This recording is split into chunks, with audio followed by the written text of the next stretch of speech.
Halo sahabat Pingpong, jumpa lagi bersama saya Ristam di The Pingpong Video Channel tentunya ya.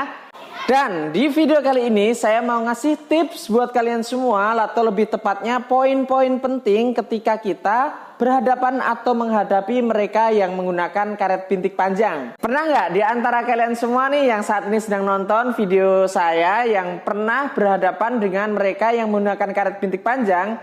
Sesaat setelah kalian melakukan serangan dengan begitu dahsyatnya, begitu kerasnya, tetapi serangan kalian bisa dikembalikan oleh mereka yang menggunakan karet bintik panjang atau biasa disebutnya dengan bintik tahan ya.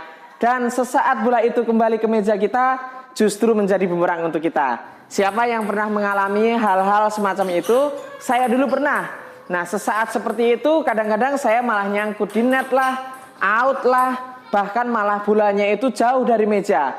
Nah, kekonyolan-kekonyolan seperti ini saya tidak ingin terjadi lagi pada kalian semua, terutama buat kalian yang masih pemula atau belajar tenis meja ya. Untuk itu, poin-poin penting di sini akan saya sampaikan pada kalian semua. Semoga bermanfaat. Langsung saja kita bahas dan selamat menyaksikan.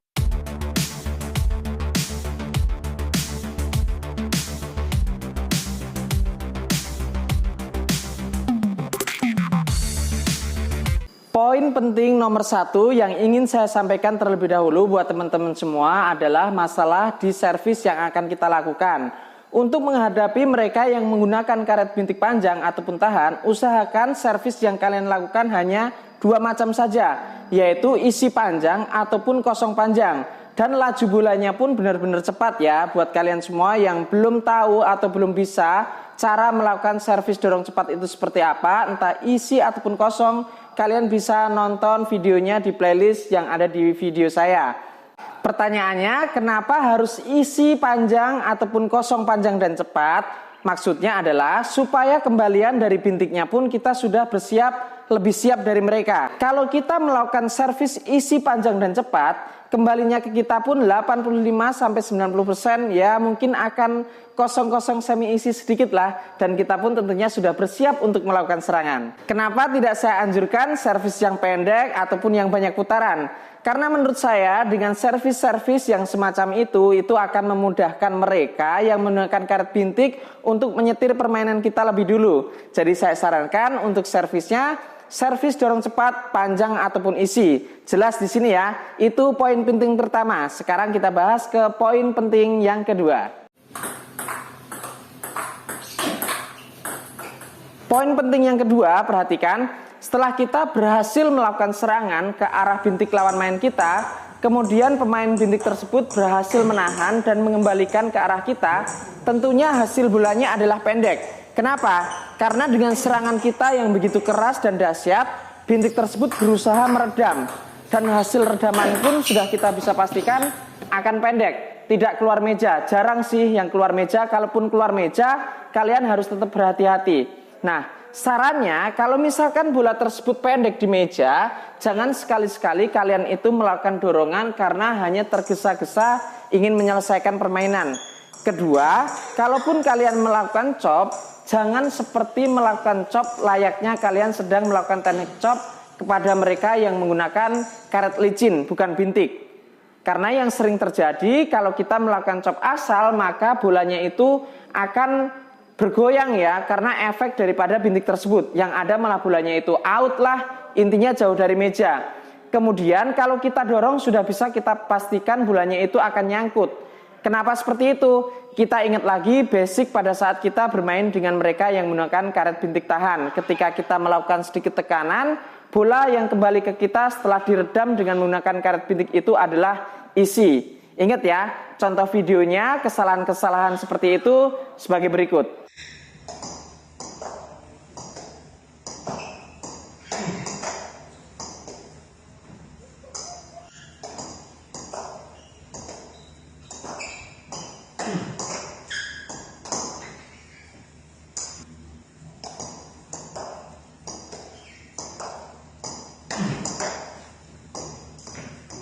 Setelah kalian semua sudah tahu kesalahan-kesalahannya itu seperti pada video yang baru saja kalian lihat, lalu bagaimana sih cara melakukan chop supaya hasil chop kita itu tidak melenceng jauh dari meja? Nah, perhatikan. kondisinya untuk melakukan chop dari tahanan bintik, saya sarankan tekanan kalian banyak tetapi gerakannya sedikit. Ya, saya ulangin, tekanan banyak tetapi gerakannya sedikit. Seperti ini aja teman-teman ya. Ini tujuannya untuk apa sih?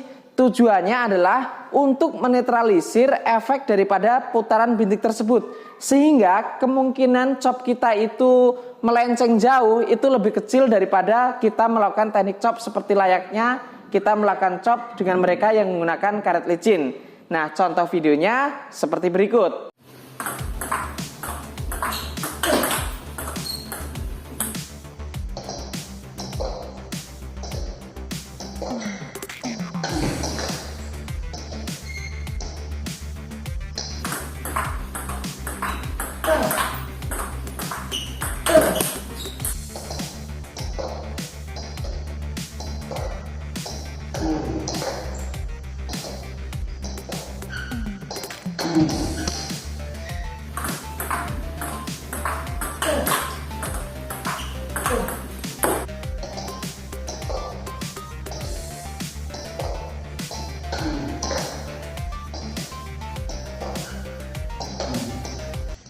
Baik teman-teman, itu tadi sedikit tips dari saya ataupun poin-poin penting yang harus kalian pelajari supaya kalian lebih bersiap lagi ketika kalian menghadapi pemain yang menggunakan karet bintik panjang. Jadi setelah kalian berhasil melakukan serangan ke bintik panjang, kemudian berhasil diredam, waspada ya, kalian bersiap untuk melakukan teknik chop yang baru saja saya sampaikan kepada kalian semua.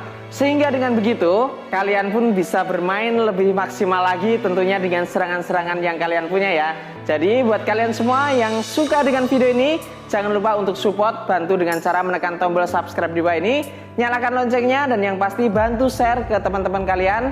Siapa tahu bisa bermanfaat juga ya. Sampai jumpa di video selanjutnya dan terima kasih.